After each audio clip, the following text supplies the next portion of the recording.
একটা পাইতে পারি। একটা হলো পিতামাতার বাড়ি হিসাবে, একটা হলো দান সত্য হিসাবে, একটা হলো পরে সূত্রে, আর একটা হলো সরকারি বিল অনুযায়ী। এটা আমরা শিখছি। আরো আরো একটা বিষয় আলোচনা আছে, সেটা বড় বিষয়, গরিব বিষয়, নম্বর। সেই বিষয়ে আলোচনা হচ্ছে। সেখানেই জমি ভাই ভাইও মারামারি হতে পারে, ঝগড়াঝাটি হতে পারে, দলীয় অন্যান্য দলীয় সাথেও মারামারি বা ঝগড়াঝাটি হতে পারে।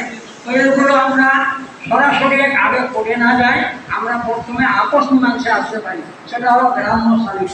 যদি গ্রাম্য সালিশে আমরা না বের হয়, না বিচার করা যায়, তাহলে ইউনিয়ন পরিষদে দরখাস্তর মাধ্যমে সেটা করতে হবে।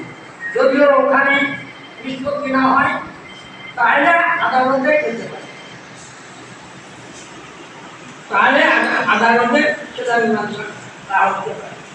আর আমাদের আরো শিখছি, আমাদের সমাজ সমাবেশ আর মিছিল এগুলো আমাদের করা